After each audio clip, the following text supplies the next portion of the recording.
அல்லேலூயா. இயேசு கிறிஸ்து இந்த பூமியிலே வந்து மரிக்கிறது யாருடைய திட்டமா இருக்கிறது? தேவனுடைய திட்டம். இயேசு கிறிஸ்து பிறப்பதற்கு முன்பதாக தாவீதுடைய காலத்திலே, அதாவது கிறிஸ்துவுக்கு முன்னாடி 1000 ஆண்டுகளுக்கு முன்பதாக தாவீது சொல்லுகிறார். அங்கீதம் 40வது அத்தியாயத்திலே 6 இருந்து 8 வரைக்கும் நாம் வாசிப்போம். பலியையும் காணிக்கையும் நீர் விரும்பாமல் என் செவிகளை திறந்து சர்வாங்க தகன பலியையும் பாவ நிவாரண பலியையும் நீர் கேட்கவில்லை. அப்பொழுது நான் இதோ வருகிறேன், புத்தக சுருளில் என்னை குறித்து எழுதியிருக்கிறது. ஆண்டவர் வார்த்தையை நிறைவேற்றுகிறவராய் இருக்கிறார், தீர்க்க தரிசனத்தை நிறைவேற்றுகிறவராய் இருக்கிறார், வாக்கு தத்தத்தை நிறைவேற்றுகிறவராய் இருக்கிறார். அப்படிப்பட்ட இயேசு கிறிஸ்து இந்த பூமியிலே வந்தபோது அவரை அக்கிரமக்காரர் ஒருவராக, குற்றமில்லாத அவரை குற்றவாளாக அங்கே என்ன பண்ணாங்க? யூத சாஸ்திரிகளும் அங்கே இருக்கக்கூடிய வேதவார்களும் இவர் குற்றவாளி என்று சொல்லி என்ன பண்ணாங்க? தீர்மானம் பண்ணி தண்டனையை கொடுக்க வேண்டும் என்று சொன்னார்கள். ஆனால் ஒரு சம்பவம் நடந்தது, அதுதான் நீங்க பார்க்க வேண்டும். அந்த ராஜாவிடத்திலே போயிட்டு என்ன சொல்லி இருக்கிறாங்க அப்படின்னு கேட்டா, இந்த மேல போர்டு வச்சிருக்கீங்க, அந்த போர்டை நீங்க மாத்தணும், அந்த போர்டை கட்டுங்க அப்படின்னு சொன்னானுங்க. ஏன் கட்டணும் அப்படின்னு அவர் கேட்கிறாரு. இல்ல இல்ல, யூதருக்கு ராஜா என்று சொல்லுகிறதை நீங்க எழுதக்கூடாது. யூதருடைய பிரதான ஆசாரியன் பிலாத்துவை நோக்கி யூதருடைய ராஜா என்று நீர் எழுதக்கூடாது. என்ன சொன்னாங்க? சிலுவையில அவரை அடிக்கின்ற நேரத்திலே ஆலையின் மேலே, அந்த கண்மலையின் மேலே வைக்கப்பட்டிருக்கிற அந்த கல்வாரி குருசிலே இயேசு கிறிஸ்து தொங்குறவராய் இருக்கிற நேரத்திலே அந்த பலகையில் எழுதப்பட்டிருக்கிறது. என்ன எழுதப்பட்டிருக்கிறது? லத்தீன் பாஷையிலே எழுதப்பட்டிருக்கிறது, கிரேக்க பாஷையிலே எழுதப்பட்டிருக்கிறது, எபிரேய பாஷையிலே 3 பாஷைகளில் எழுதப்பட்டிருக்கிறது. எத்தனை பாஷைகள் எழுதப்பட்டிருக்கு? 3 பாஷையில. ஏன் எழுதப்பட்டுச்சு? இன்னைக்கு இந்திய தேசத்துல இங்கிலீஷ் பேசுறாங்க அப்படின்னா உலகம் முழுவதும் பேசுறாங்க. அப்ப சர்வ தேசத்திலையும் ஒரு வார்த்தைகள் இருக்கிறது. அப்ப சர்வ தேசத்திற்கும் அந்த வார்த்தையை அங்கே காண்பிக்கிறதா இருக்கிறது. அங்கு கிரேக்க பாஷை என்று சொல்லப்பட்டா அது அரசாங்கத்தினுடைய அது பாஷையாக இருந்திருக்கிறது. அது அந்த தேசத்திலே பரவலாக இருந்திருக்கிறது. அப்ப அரசாங்கத்திலே என்ன எழுதுவாங்க அப்படின்னா அந்த அரசாங்கத்திலே எழுதக்கூடிய மொழி, அங்கே பாதிக்கிற மொழி, பேசுகிற மொழி சர்வதேச மொழி, அங்கேயும் மும்மொழி கொள்கை இருந்திருக்குது. அதான் யூதர்களுக்கு பேரு வார்த்தை என்ன அப்படின்னா என்ன வார்த்தை? எபிரேய பாஷை. அதுபடினால்தான் அவருடைய மரித்த காரியத்தை உலகத்திற்கு சாட்சியாக அறிவிக்க வேண்டும், தேசத்திற்கு சாட்சியாய் சொல்ல வேண்டும், அந்த ஜனங்களுக்கு சாட்சியாக சொல்ல வேண்டும். 3 பாஷையில எழுது அப்படின்ட்டான். யாரு? பிலாத்து சொல்லிட்டார். அப்படியாக சொன்னப்பட்ட போது இந்த ஆசாரியர்களும் இந்த வேதபாரர்களும் என்ன சொன்னாங்க? யூதருடைய ராஜா என்று எழுதக்கூடாதுன்றாங்க. ஏன் எழுதக்கூடாதுன்னு சொன்னாங்க அப்படின்னு கேட்டா, இதுதான் இந்த பிரச்சனையே. இயேசுவை அவர்கள் அங்கீகரிக்கவில்லை, மேசியாவை அவர்கள் அங்கீகரிக்கவில்லை. யூதர்கள் மேசியாவை ஏற்றுக்கொள்ளவே இல்லை. ஏற்றுக்கொள்ளாத காரணத்தினால்தான் அவர் என்ன பண்ணாங்க? ராத்திரியெல்லாம் போட்டு அடிச்சாங்க, இரவெல்லாம் துன்புறுத்தி இருக்கிறாங்க. தலையெல்லாம் ரத்தம், உடம்பெல்லாம் ரத்தம், முகமெல்லாம் ரத்தத்தினால மூடி இருக்குது. அவருடைய ரூபம் நாம் விரும்பத்தக்கதாக இல்லை என்று அங்கே சொல்லப்பட்டிருக்கிறது. அவ்வளவு கொடுமைப்படுத்திருக்காங்க, ராத்திரி எல்லாம் சித்திரவதை பண்ணி இருக்கிறாங்க. இப்படி எல்லாம் அடிச்சு அவரை கொட்டி அவரை துப்பி முகமெல்லாம் ரத்த காயங்களாகி முகம் மூடி விட்டது. முகம் தெரியல, கண்ணு திறந்த போது லேசா கண்ணு திறக்கிறாரு. அவ்வளவு வலியையும் அவர் என்ன செய்யறார்? தாங்கிக் கொண்டே இருக்கிறார். அந்த வேதனையெல்லாம் அவர் தாங்கிக் கொண்டே இருக்கிறார். அந்த சூழ்நிலையிலையும் கொண்டு போய் யார் முன்னாடி நிக்கிறாரு? பிலாத்துடைய முன்னாடி நிக்கிறாரு. நீர் யார்? நீர் சொல்லும், உங்களுடைய உண்மையை சொல்லுங்க, நீங்க யார் என்று அவனை விசாரிக்கிற நேரத்திலே நீ யூதருக்கு ராஜாவா என்று கேட்டபோது, ஆம் நீர் சொல்லுகிறபடிதான் என்று ஆண்டவராய் இயேசு சொன்னாரு. அப்ப அவர் உண்மையை சொல்லிவிட்டாரு. ஆனபடினாலே யார் ஒரு குற்றவாளியாக கொண்டு போய் விட்டுருக்காங்களோ அவங்க பேர் அட்ரஸ் எல்லாம் அரசாங்கத்திலே பதிவு செய்யப்படும் போது, ஆம் நீர் சொல்லுகிறபடிதான் என்று சொன்ன போது உடனே அவன் எழுதிட்டான், போடல. என்ன எழுதிட்டான்? யூதருக்கு ராஜா என்று சொல்லி எழுதப்பட்டிருக்கிறது. அல்லேலூயா. இயேசு சொன்ன வார்த்தையை அந்த போர்டுல அந்த பிலாத்து எழுதினா. ஆனா அங்க இருக்க வீரபாதர்களும் ஆசாரியர்களும் என்ன சொன்னாங்க? எதிர்ப்பு தெரிவிச்சாங்க. இது எழுதக்கூடாது என்று அவர்கள் சொன்னார்கள். கொடுமையான சித்திரவதைகள். 39 தடவை வாரினால் அடிச்சு உடம்பெல்லாம் என்ன பண்ணாங்க அப்படின்னா, அவருடைய உடம்பெல்லாம் அந்த 39 தடவை அடிக்கும் போது, ஒரு தடவை அடிச்சா உடம்புல இருக்கிற கறி எல்லாம் அப்படியே பிச்சுக்கிட்டு வரும். 300 கிராம் 400 கிராம் கறி பிச்சுக்கிட்டு வரும். ஏன் அப்படின்னு கேட்டீங்கன்னா, அதுல இருக்கிறதெல்லாம் கம்பியில இருக்கக்கூடிய முட்களாக இருந்தது. அப்படிப்பட்ட கொடிய அந்த இரும்பு சாட்டை, அந்த இரும்பு கலந்த அந்த வாரினால் அடிப்பிக்கப்படுகிற அந்த சாட்டையில அடித்து அவர் சரீரம் முழுவதுமாக என்னாச்சு அப்படின்னா கிழிக்கப்பட்டது என்பதாக நாம் பார்க்கிறோம். அப்படிப்பட்ட கொடுமையினாலே அவர்கள் அந்த கொடுமையை செய்த போதும் கூட, அவரை பரியாசம் பண்ணும் போது கூட, அவரை காரணம் என்று பகைத்த போது கூட, அவர் பேசுகிற வார்த்தைகள் எல்லாம் அவர் செவி கேட்டுக்கொண்டே இருந்தது. ரத்தமெல்லாம் அப்படியே முகத்துல வடிஞ்சிட்டு இருக்கு, உடம்பெல்லாம் காயங்கள். அந்த வேதனையும் தாங்கி கொண்டு இருக்கிறார். அவர்கள் பேசுகிற வார்த்தையும் அவர் தாங்கி கொண்டே இருக்கிறார். அல்லேலூயா. அப்படினாலே அப்படிப்பட்ட அந்த தெய்வம், அப்படி அடிக்கப்பட்ட அந்த தெய்வம் பரியாச வார்த்தைகளினாலே, நீ 3 நாளையில நீ ஆலயத்தை கட்டுவேன்னு சொன்னியே, நீ எவ்வளவு பொய் சொல்லி இருக்க அப்படின்னு சொன்னாங்க. அதுக்கப்புறம் என்ன சொன்னாங்க அப்படின்னு கேட்டாக்க, நீ ரட்சிக்கிற என்று சொல்லி நீ பொய் சொல்ற, நீ ரட்சிக்கிற மேசியா என்றாலே நீ சிலுவையிலிருந்து இறங்கி வா என்று சொல்லி பரியாசம் பண்ணினார்கள். இவ்விதமாக இந்த உலகத்துல போற வரவெல்லாம் ரொம்ப கேவலமாகவும் கேலியாகவும் பரியாசத்தோடு இந்த யூதர்கள் வைத்த கொடுமை தாங்க முடியாத கொடுமை. அதற்கு மத்தியிலும் கூட ஆண்டவர் என்ன செய்கிறார் என்று பார்க்கப்படும் போது, ஆண்டவர் அவர்களுக்காக இவர்களுக்காக மன்னியும் என்று சொல்லுகிறார். அல்லேலூயா. ஏன் அப்படின்னு கேட்டாங்க, அவர் மன்னிக்கிறவராக இருக்கிறார், தயவுள்ளவராக இருக்கிறார், இரக்கமுள்ளவராக இருக்கிறார். காரணம் என்ன அப்படின்னு கேட்டா, அன்றைக்கு இஸ்ரவேல் ஜனங்களை அடித்து ஆண்டவர் சாகடிக்கும் போது வனாந்திரத்திலே மோசே போய் நின்று திறப்பின் வாசலை நின்று ஆண்டவரை நோக்கி கதறினான். ஆண்டவரே, என்னால தாங்க முடியல, இதை பார்த்து கொண்டு என்னால சும்மா இருக்க முடியல, ஜீவ உச்சத்துல என் பேரை வேணாலும் அடிச்சிருங்க, இவர்களுக்கு இந்த தண்டனை வேண்டாம் என்று சொல்லி அவன் கதறினான். அப்பொழுது கூட ஆண்டவர் சொன்னார், அந்த இடத்துல நான் இரக்கமுள்ளவராய் இருக்கிறேன், நான் கிருபை உள்ளவராய் இருக்கிறேன், நான் தயவுள்ளவராய் இருக்கிறேன் என்று சொல்லி அந்த வார்த்தையினுடைய சத்தம் கேட்கப்பட்டு ஆண்டவர் அந்த இடத்துல கடந்து போனார். அல்லேலூயா. அன்னைக்கு மோசே செய்த ஜெபம் கேட்கப்பட்டு இருந்தது. அன்னைக்கு ஆண்டவர் வாக்குத்தத்தத்தை கொடுத்தாரே, அன்றைக்கு நாட்களிலே ஆபிரகாம் கொடுத்தார். இந்த ஜனங்கள் எல்லாம் கொண்டு போய் கானான் தேசத்திலே கொண்டு போய் நான் விடுவேன் என்று சொன்னார். அவர் வாக்குத்தத்தத்தின் தேவனாய் இருக்கிறாரே, இந்த இஸ்ரவேல் ஜனங்களுடைய ரட்சிப்பை ஆண்டவர் என்ன செய்கிறார்? தள்ளிவிடவில்லை, விரும்புகிறார் என்பதை நாம் பார்க்கிறோம். அப்படிப்பட்ட ஒரு தெய்வம், அப்படிப்பட்ட ஒரு ஆச்சரியமான தெய்வம், அப்படிப்பட்ட தேவன் அவர் தன்னை காப்பாற்றிக் கொள்ள முடியுமா? முடியாதா? சிலுவையில் அடிக்கப்பட்ட போது அவரை தன்னை காப்பாற்றிக் கொள்ள முடியாதா? முடியுமா? முடியாதா? முடியும். ஆனா ஏன் காப்பாற்றிக் கொள்ளல? இதற்காகத்தான் வந்திருக்கிறேன். இதுதான் தேவனுடைய திட்டம், இது ரட்சிப்பருடைய திட்டம். நான் ரட்சிப்பருடைய பாத்திரமாக கடந்து வந்திருக்கிறேன். அதுபடினாலே இதை நீங்கள் தடுக்க கூடாது என்று சொல்லி ஆண்டவர் என்ன செய்கிறார்னா, சிலுவைக்கு தன்னை தானே ஒப்பு கொடுத்தார் என்று நாம் பார்க்கிறோம். லூக்காவுடைய புத்தகம் 23வது அத்தியாயம் 38வது வசனத்தை வாசிங்க. இவன் யூதருடைய ராஜா என்று கிரேக்கு, லத்தீன், எபிரேய வார்த்தைகளிலே எழுதி அவருக்கு மேலாக வைக்கப்பட்டிருந்தது. இப்படியாக அவர் இவ்விதமாக அவருடைய மரண தருவாயிலே அவர் கல்வாரியில் அடிக்கப்பட்ட போது அந்த சிலுவை மேல் இருந்த வாசகம் இவ்விதமாக இருந்தது என்பதாக நாம் பார்க்கிறோம். இது ஒரு சாட்சியாக இந்த நாட்களில் வழங்கப்பட்டுக் கொண்டிருக்கிறது. அந்த வாசிங்க 44 இருந்து வாசிங்க.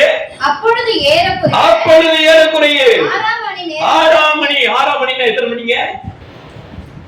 பகலுக்கு 12 மணி நேரம், இரவுக்கு 12 மணி நேரம். அதான் பைபிள் டைம். நைட்ல 1 மணிக்கு வராது, பகல்ல 1 மணி எல்லாம் வராது. இது இந்த பைத்தியக்கார உலகம். இந்த இங்கிலீஷுக்காரன் என்ன பண்ணிருக்கான் அப்படின்னா, காலத்தையும் நேரத்தையும் மாத்தி வச்சுட்டான். பகலுக்கு 12 மணி நேரம், இரவுக்கு 12 மணி நேரம். அதனாலதான் பைபிள்ல ஆதியாகமத்திலே இரவு பகல் என்று சொல்லப்பட்டிருக்குது. டே, அதாவது நைட் அண்ட் டே தான் வரும், டே அண்ட் நைட் வராது. அது மத்தியானம் 1 மணிக்கு நாள் பிறக்காது, நைட் 1 மணிக்கு நாள் பிறக்காது. இது முட்டாடு உலகம். இந்த உலகம் என்ன செய்யறதுன்னா, ராத்திரி 1 மணி, அதான் 12 மணிக்கு 1 நிமிஷத்துல ஐயோ புது வருஷம் பிறந்துருச்சுன்னா என்ன பண்றான்? கும்மி அடிக்கிறான், கூத்தடிக்கிறான், கை தட்டுறான், ஆர்ப்பாட்டம் பண்றான், வெடியெல்லாம் போடுறான். அடா பைத்தியக்காரா, நைட்ல 1 மணிக்கு எந்த அடையாளத்துல நாள் பிறக்கும்? வேதாகமம் சொல்லுகிறது. இந்த இடத்துல 6ஆம் மணி என்று சொல்லப்படும் போது காலையில் இருந்து 6 மணி என்றால் மத்தியானம் 12 மணி. வேதாகமத்தின்படியாக 6 மணி என்று சொல்லப்பட்டிருக்கிறது. அந்த 6ஆம் மணி நேரத்திலே 9ஆம் மணி வரைக்கும் பூமி எங்கும் அந்தகாரம் ஆயிற்று. சூரியன் இருளடைந்தது. தேவாலயத்தின் திரைச்சலை நடுவில் 2ஆக கிழிந்தது. இயேசு, பிதாவே உம்முடைய கைகளில் என் ஆவியை ஒப்புவிக்கிறேன். அங்க நிறைய நிறுத்துங்க. இங்க சொல்லப்பட்டிருக்கிறது இயேசுவானவர் ஒப்புவித்தார், ஆவியை ஒப்புவித்தாருங்க. ஒரு பெரிய ஒரு அடையாளத்தை பாருங்க. இயேசுவானவர் ஆவியை ஒப்புவித்தார். நல்லா தெரிந்து கொள்ள வேண்டும், ஆவியை ஒப்புவித்தாரு. ஆனா ஆண்டவரை நம்பி ஆண்டவருடைய ஊழியன், ஆண்டவருடைய பக்தனா இருந்தக்கூடிய சேவான் என்ன பண்ணாரு? அப்போஸ்தலருடைய புத்தகம் 7ஆவது அத்தியாயத்திலே 55 இருந்து வாசிங்க. அவன் பரிசுத்த ஆவியினாலே நிறைந்தவனாய் வானத்தை அண்ணாந்து பார்த்து தேவனுடைய மகிமையை, தேவனுடைய வலது பாரிசத்தில் இயேசுவானவர் நிற்கிறதை கண்டான். அல்லேலூயா. வானம் திறந்திருந்தது. அவனுடைய ஜெபத்திற்காக வானம் திறக்கப்பட்டிருந்தது. எப்பேற்பட்ட ஒரு அனுபவத்தை நாம் பார்க்கிறோம். ஆண்டவராய இயேசு கிறிஸ்துவை அங்கே பார்க்கிறார். ஆண்டவராய இயேசு கிறிஸ்து அங்கே நின்று கொண்டு இருக்கிறார். எதற்காக என்று பார்க்கப்படும் போது என் மகனை அடிக்கிறார்கள், என் பிள்ளையை அடிக்கிறார்கள், என் பிள்ளையின் மேலே கல்லெறிந்து கொலை செய்கிற நேரத்திலே அவன் என்ன நோக்கி கூப்பிடுகிறான் என்ற போது இயேசுவானவர் அங்கே நின்று அவனுக்கு மரியாதை கொடுக்கிறார். அல்லேலூயா. ஆண்டவரை ஈதமாக தன்னை குறித்து சாட்சி கொடுக்கின்ற சேவான் மேலே அவர்கள் ஒருமித்து கல்லை கொண்டு எரியும் போது அவர் அந்த இடத்திலே செய்த அந்த ஜெபத்தை பார்க்கிறோம். 58 வாசகம். அவனை நகரத்துக்கு புறம்பே தள்ளி அவனை கல்லெறிந்தார்கள். சாட்சிக்காரர்கள் தங்கள் வஸ்திரங்களை கழட்டி சவுல் எனப்பட்ட யாரு? அன்னைக்கு இருந்த பவுல் தான் அன்னைக்கு சவுல். கொலை பண்ணது யாரு அப்படின்னா, சேவான கொலை பண்ணது யாரு? இந்த பவுல் தான் கொலை செய்தாங்க. கொலைகாரன் பவுல் தான். அன்னைக்கு அவன் சவுல் என்ற பெயர்ல இருந்தான். அவன் தான் அன்னைக்கு யாரை கொலை செய்தான் பார்க்கப்படுவது? சேவானை கொலை செய்தவன். 59 வாசிங்க. அப்பொழுது கர்த்தராகிய இயேசுவே என் ஆவியை ஏற்றுக்கொள்ளும் என்று சேவான் தொழுது கொள்கையில் கல்லறிந்தார்கள். நாம கேளுங்க, அங்க இயேசு என்ன செய்தாரு? ஆவியை ஒப்படைத்தார் என்று நாம் பார்க்கிறோம். இங்க என்ன நடந்திருக்குது? என் ஆவியை ஏற்றுக்கொள்ளும் என்று சொல்லுகிறார். இயேசுவானவர் மரணத்தில் அவரை கட்ட முடியாது. மரணத்துக்குள்ளாக அவரை மூழ்கடிக்க முடியாது, சாகடிக்க முடியாது. ஏன் அப்படின்னா மரித்தோர்களை உயிரோடு எழுப்பி காட்டின தேவன் அவராய் இருக்கிறார். உயிர்த்தெழுந்த ஆண்டவராய் இருக்கிறார். அவர் உயிர்ப்பிக்கிற ஆண்டவராய் இருக்கிறார். அவர் சுகமளிக்கிற ஆண்டவராய் இருக்கிறார். நம்முடைய பாவங்களை மூடின அந்த தேவன், சுகமளிக்கிற தேவன், அற்புதங்களையும் அடையாளங்களையும் செய்த தேவன், குருடரை பார்வையை செய்த தேவன், நடக்க மாட்டாதை முடவனை நடக்க செய்த தேவன். அப்படிப்பட்ட அந்த தெய்வம் இந்த உலகத்திலே மரித்தோர்களை உயிரோடு எழுப்பி காண்பித்து உயிர்த்தெழுதலும் ஜீவனும் நான் என்று சொன்ன அந்த தெய்வம் ஆவியை ஒப்படைத்தார். அவருடைய ஆவியை யாரும் எடுக்க முடியாது. அவரிடத்திலிருந்து ஆவியை அவரிடத்திலிருந்து யாரும் பிரிக்கவே முடியாது. அவர் ஒப்படைத்தார். ஏன் அப்படின்னா நமக்காக அவர் மகிமையிலே மரிக்க வேண்டும் என்பதற்காக, தேவனுடைய திட்டத்தை, மீட்பினுடைய காரியத்தை நிறைவேற்றும்படியாக அவர் தன்னுடைய ஆவியை அங்கே ஒப்படைத்தார் என்று நாம் பார்க்கிறோம். இயேசு அங்கே நின்று அவனை பார்க்கிறார். அவர் பரிசுத்த ஆவியினாலே நிறைக்கப்பட்டவனாய் ஆண்டவரை நோக்கி கூப்பிடும்போது வானம் திறக்கப்பட்டது. அல்லேலூயா. இன்னைக்கு அப்படிப்பட்ட ஊழியக்காரர் இருக்கிறாங்கன்னா, அப்படிப்பட்ட அப்போஸ்தலர்கள் இருக்கிறாங்க அந்த உலகத்துல. சும்மா அப்படியே கண்ண மூடிட்டு நான் பார்க்கிறேன், நான் இங்க பார்க்கிறேன், அந்த வானத்தை பார்க்கிறேன், 7வது வானத்தை பார்க்கிறேன், 8வது வானத்தை பார்க்கிறேன். அவடா பைத்தியக்காரா, பைபிள்ல 3 ஆகாயத்துக்கு மேல கிடையாது சொல்லியிருக்கு. இவன் 7 ஆகாயத்தை பார்க்கிறேன், 14 ஆகாயத்தை பார்க்கிறேன். இன்னைக்கு என்னச்சுன்னா புதுசா கரடி விட்டுட்டு இருக்க. எப்பேற்பட்ட ஊழியக்காரங்களா இருப்பாங்க இந்த உலகத்துல. வேதாகமத்தை பார்த்து நடங்கப்பா. இவன் சொல்லுகிற எல்லாரும் ஊழியக்காரனா இருக்க முடியாது. எல்லாரும் வாயிலும் என்ன இருக்காது? வேதாகமம் இருக்காது. இயேசு கிறிஸ்துவின் பிறப்பு இந்த உலகத்துல ஆச்சரியமானது.